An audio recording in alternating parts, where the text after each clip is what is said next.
Happy Halloween! So today we're gonna do a pick a card for what battles are you fighting and like what are the keys to winning them or doing the best you can, I guess. So we have pile one. I didn't really pick. Let me just do this for you. So a pile one, you got purple incense, pile two, pink incense, and pile three, green incense.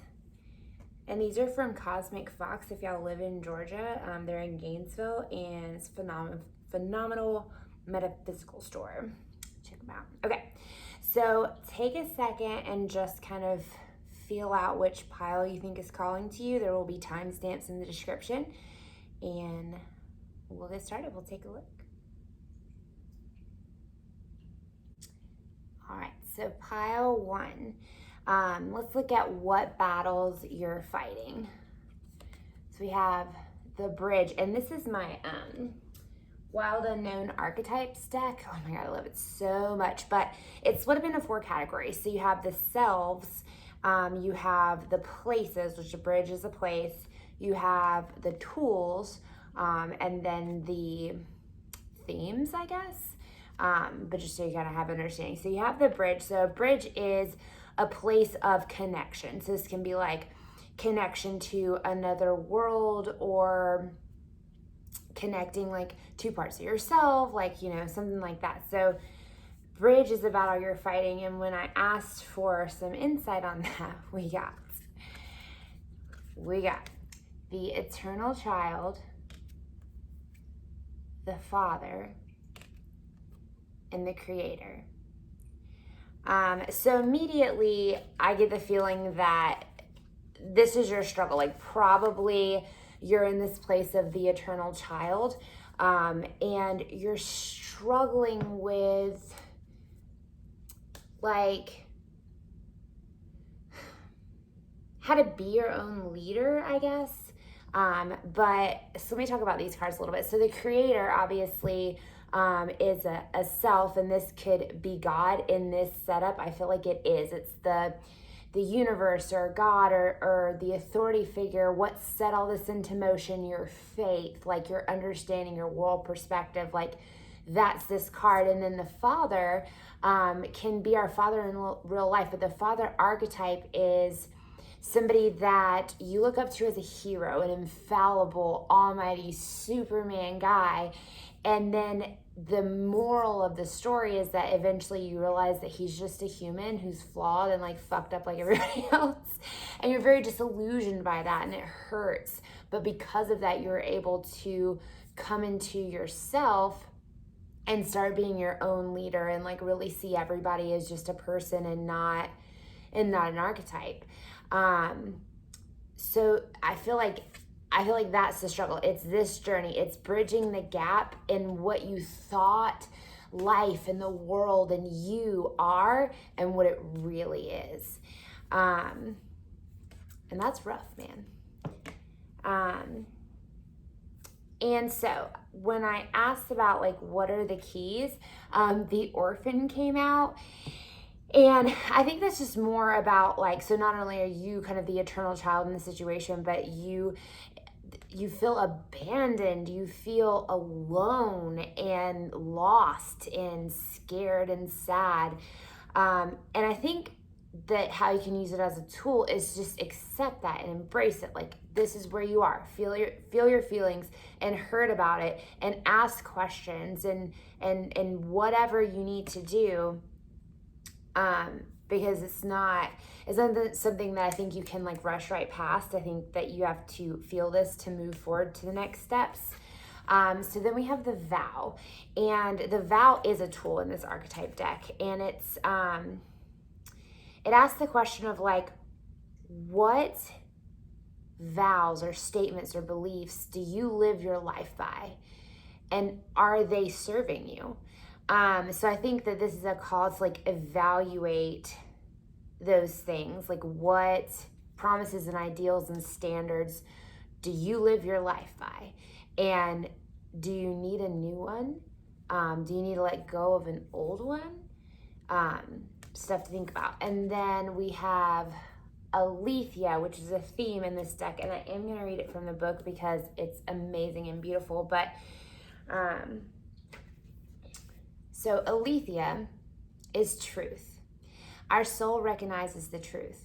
When someone speaks it, a cool wave of relief washes over the room, and all the facts and figures in the world fall by the wayside. Such is the power of Aletheia. It has an undeniable resonance that goes beyond the rational. We can also recognize Aletheia by its contagiousness. When we hear someone speak the truth, we see the truth within ourselves and are more likely to tell our own story. The Aletheia card requires us to step toward an act of truth. This might look like a conversation, a gesture, a poetic act, or a ritual that honors the unveiling of what's been concealed. Reclaiming your own truth is a way to reclaim your vital energy, health, and sense of belonging in the world. Truth has its own wings. Set it free. So that's just, man, that is powerful. And I think that's your whole battle here. Like, if maybe you feel like you're fighting a bunch of little battles or just being wildly disillusioned, like one of them two things, but it's because this is what you're working towards. You're working towards finding the truth within yourself, the truth that you believe, learning how to hear it and recognize it, learning what it feels like when it does like ring out in your whole body, and living your life by that. And nothing else, like nothing, no fairy tales, stuff that you grew up with, call it like programming, the stuff that you were told is true about the world, or that you wanted to believe is true about the world. Like, that ain't it. That's not gonna be what makes you happy and fulfilled and makes you feel sturdy and secure in the world. And that's the way to not feel like the orphan, is to feel like you are your own source of everything that you need, and that you are firmly planted and can choose your own directions with like authority and confidence. So I wasn't gonna, but like, you want an advice card from my Angels and Ancestors Oracle deck? Just how do you walk away from a reading like that without handing out some advice? And they had stuff to say. Warrior, be fearless and stand strong. And I think, like, obviously stand strong against your fears and stand strong against the adversity of the world and all that. But stand strong in the midst of that storm of your feelings, because you could be like that deeply rooted oak tree that can take it, let it rage, like let it do what it needs to do so that you can really sift through it and pick it apart. And that's how you figure it out. That's how you identify what parts of you want to keep and what parts of you want to let fall away, or what beliefs or what vows, what standards that you want to live by. Be strong. You can do it. And then we have Spirit Fox. Trust your talents in changing times. So yeah, I think that you need to trust yourself and your judgment and your intuition, and trust the things that you're good at. I think maybe that's part of what you need to look at, is like, what are your talents? What do you know that you do well or offer to the world? Or, I'm insightful about this kind of thing. Like, you need to look at that and hang on to that and like feel good about that. That's all I have for you guys. I hope you have a fantastic Halloween, and this being a full moon and a blue moon, and the first one on Halloween since 1944, I just hope that's really transformative and you can set some really good intentions about how you want to move forward. Bye.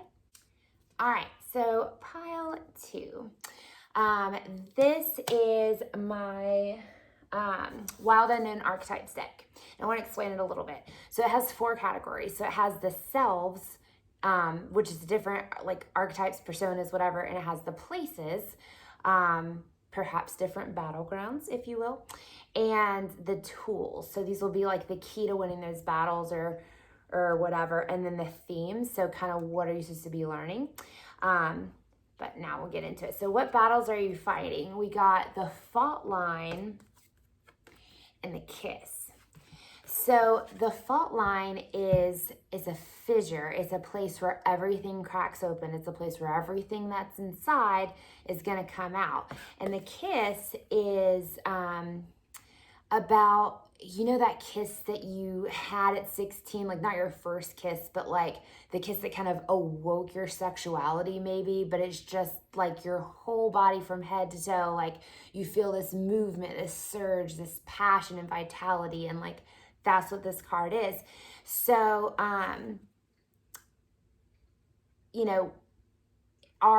is it like a new love, like romantic type love? Is it a new passion? There's something cracking open, and like this is a battle. Maybe you have trust issues. Maybe there are things that are going to come out from within you once you let down these walls or whatever, because of this passion that like you're scared to let out. I don't know. So I got a couple more, and these came out together. It felt very separate. So this is the Venom and the Village. So the Village is about like your tribe, your family, your like neighborhood, like whoever's your people.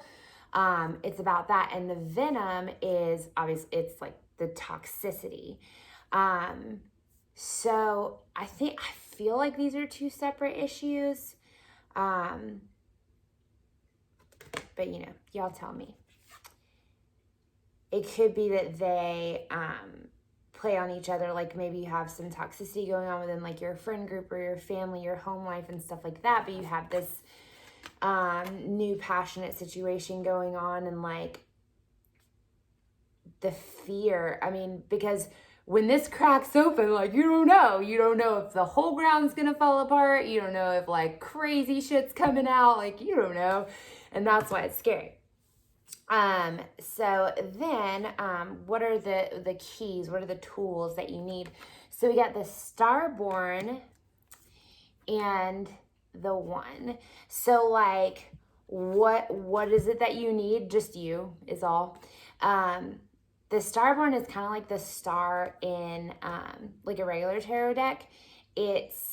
You totally have the power. You just have to know that you have the power. You have the power to manifest beautiful things in the world. You have the power of self-control. You have the power to influence others. Like, you have power.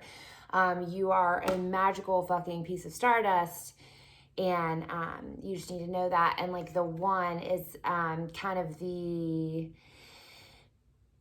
central focus. A second thought that just kind of came to me is like, maybe this is the one, this new passionate thing, but I don't know. I felt really strongly that the key, the answer is understanding that you are the solution. And the last card is the Box. So this is a tool within, I think it's a tool within the archetype set. And I'm going to read this for you because it's just so cool. So JK, it's a place. The box, the cage, the rules, the norm.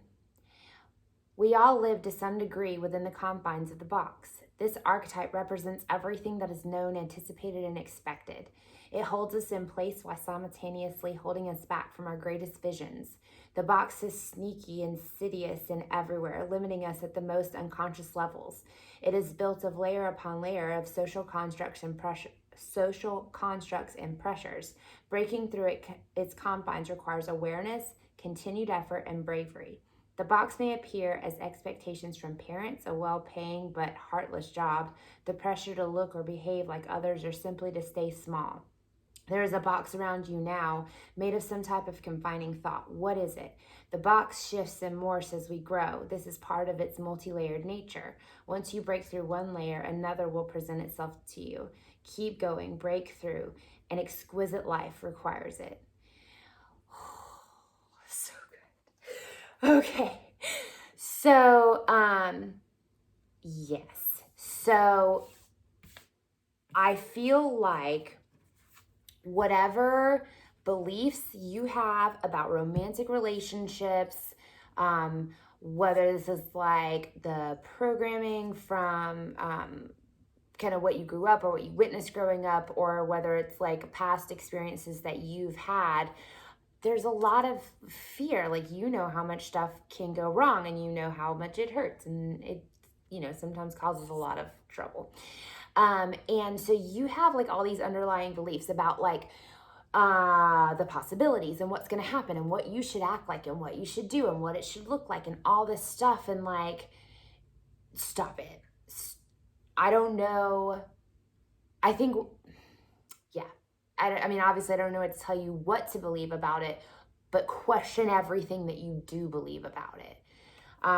Because there's something in there that's not true and is holding you back. And then this, that I felt like it was a separate situation, I agree with myself. But there's something going on like in your friend group, in your family, whatever, and it's toxic.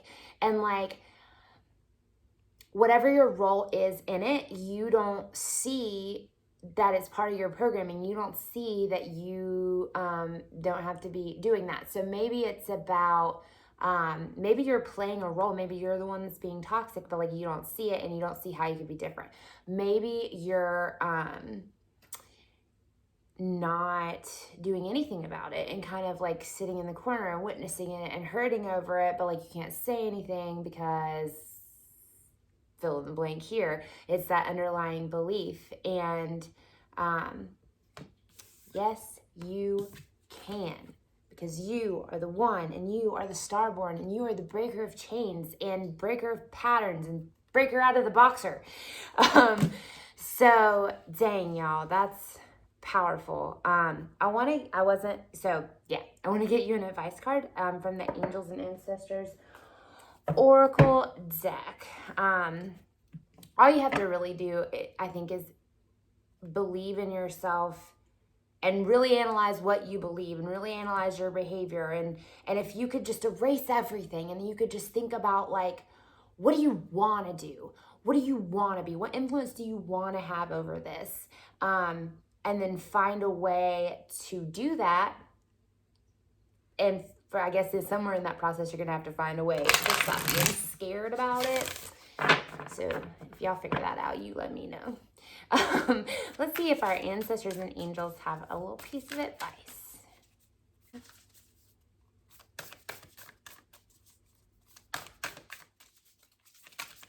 Woo, okay. Peacekeeper, let go of the need to be right.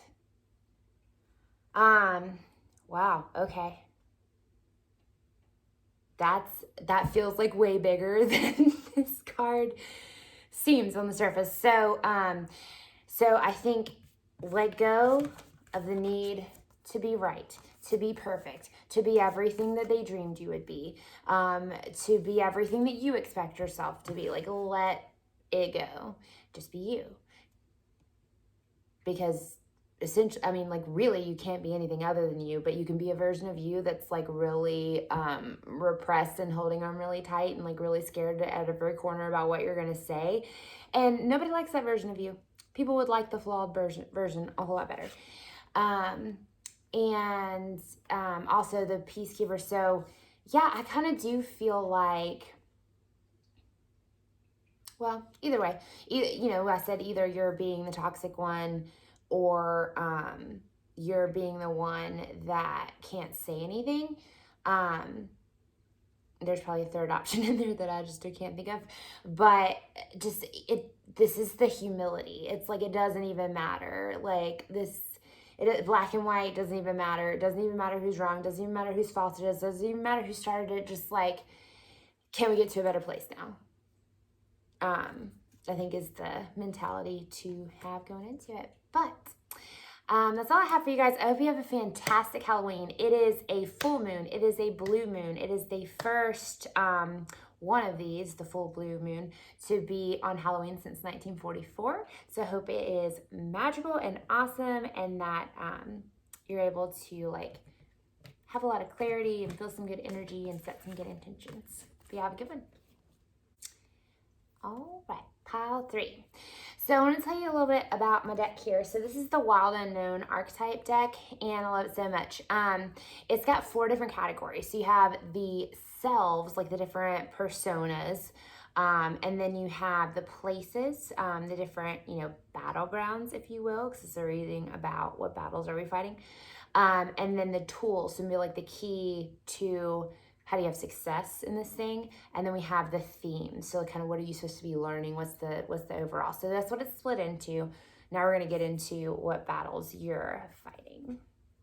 So we have the castle. The castle is about your home. And it's about, if you think about a castle, usually it has like a trench and a drawbridge, and it can be about like the internal utopia of being like just you and your family and you're cut off from the world and it's picture perfect and it's a castle and it's glorious and exciting and all that stuff. But it can be like really confining to and disillusioning because it's never quite what you thought and stuff like that. And with it, we've got the Apocalypsis card. So this is the theme, and it's exactly what it sounds like. It's a lot like the Tower in a regular tarot deck. So yeah, so there's troubles at home. And let's look at some more cards. So the last card that came out about what battles are you fighting is agape. So agape is like unconditional, pure, like God's love, right? And I might read, this is the card I was going to read for you guys. I'm going to read 2 cards for you guys. But this is also how you solve this. So like the unconditional love, like once you figure this out, once you win this battle, this is going to be a lot easier. But the reason that you're having this apocalypse moment is so you can figure out how to love unconditionally. And of course it has to do with like your home and your family and stuff. So what are the keys? What are the tools? We have the river, which I'm going to read to you. And then we also have the destroyer and the forest. So let me just tell you, the river is about being washed clean and made new. If you think about the stories in the Bible, Jesus was baptized in a river and so were the apostles and all that fun stuff. And it's because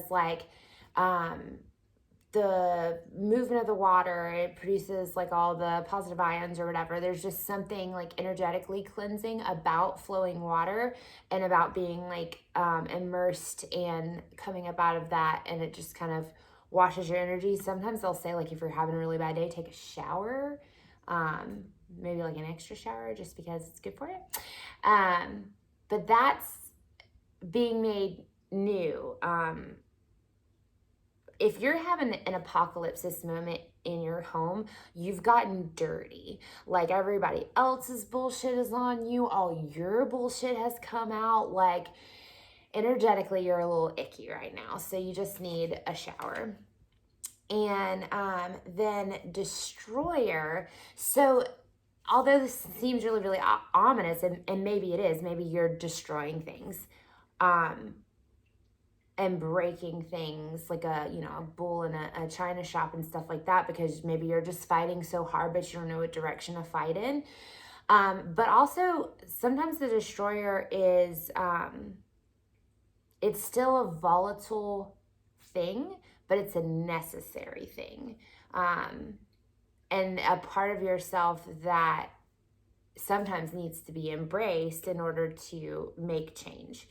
And then the forest. So the forest is the dark, thick unknown where you go to face the monsters, to face your own monsters that are just inside you. They're not really in the external world, right? But I think that's very interesting. So I think that part of the solution here is to go within, like go be by yourself, maybe actually go to an actual forest, like go camping by yourself or something, and just like think about you. Think about all the things that are hurt inside you, or all the things that you've seen yourself do that you're not proud of. And like, why did you do them? Where do they come from? Before you can ever solve a behavior, you have to find the root of like why you did that thing. So I think a big part of the solution is some deep self-reflection and like healing yourself, so that can radiate outwards towards your family. So that does not mean that you're the cause of the situation at all. You don't have to be the cause for healing yourself to help. So I'm going to read agape first, and then I'm going to read the river. Agape, devotion, unconditional love. What if instead of putting yourself at the center of your spiritual practice, you put God, goddess, or nature at the center? How would this change your approach? Such is the energy of agape. It is alive when we are in awe and wonder, our breath taken away by the sacred force that surrounds us and asks for nothing in return. This card can indicate a spiritual initiation that stretches your capacity to love and serve. You sense the earthly as the heavenly and vice versa. Such an initiatory moment can appear in any form, and like a healing balm to the modern soul, its effects last a lifetime. The agape card may also suggest you reassess what you worship every day, consciously or unconsciously. What are you evaluating? Where does the sacred ladder you climb ultimately lead to? So, dang, if that doesn't go with this like forest card I was talking about, maybe you need to physically go into nature or connect with that more, and just stand in awe of the universe. And what that is being grateful. But a lot of people talk about it like being grateful. I recently decided that praise is what resonates most for me, because like if I'm being grateful, that's a very like mental thing, and I'm checking a list of like all the things I have, and that does make you feel good. But the feeling of praise to me is that feeling of like standing in awe of like the world and how it works and how everything's interconnected and how beautiful it is and how lucky we are to just witness it and be a part of it. And it's just like that hands raised to the sky, head back, and you just get that like warm sensation in your chest. And like leaning into that feeling, the universe has energy and love. I think like God is love, they say, but it can pour into you. Everything doesn't have to like come from you. It can pour into you. Everything is cyclical and everything flows. So like if the universe instills into me, then I can instill outward into the world, and eventually that goes back up into the universe, and it's all connected like that. So I think that is a big key, a big tool for you to use, is that kind of spirit of like awe and praise and getting connected and kind of looking at the world and all the blessings. And now I'm going to read the river. Okay, so the river, the stream, the flow, the current. There is a reason so many rituals of change and rebirth take place in the river. It is forgiveness embodied in physical form. Without asking anything in return, the river washes away what is no longer necessary, smoothing over sharp edges and accepting all our mistakes and grievances. Once we step in, we are no longer in control. The river carries us further down the stream of transformation than we planned to go. Its waters have a special gift for reflecting back to us a new and dreamlike vision. Once the tears have passed, we see ourselves as we haven't before, with a little more lightness, grace, and fluidity. Keep in mind the you that stands within. The river is the real you, full of deep emotion and potential. Nothing to hide, nothing to judge. You may drink in the sight of your true self. So, wow, like accepting you and like forgiving yourself for all the things that you've done and all the things that you think are shortcomings and all the way that maybe you've, in your mind failed the people that you love. Letting go of all that, that's part of agape. It's part of unconditional love. It's unconditionally loving you too. And it's gonna fix everything. Like the reason all this shitty stuff is happening is to make you face this. And then the key to And it's making you face this version of yourself. It's making you face the fact that maybe your home and family life as you have had it structured needs to be destroyed, like all that stuff. And it's going to teach you unconditional love and being washed clean and a new beginning and a transformation. So that's really beautiful. I am going to pull in a card, like an advice card, Angels and Ancestors Oracle deck.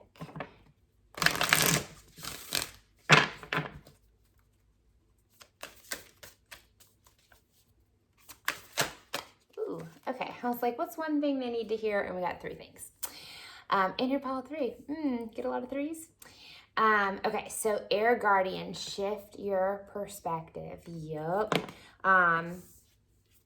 That just goes right along with everything. And you need to do something. Like maybe camping's not your thing. Maybe like the wilderness is not your thing. But you need to do something where you totally disconnect and you reset.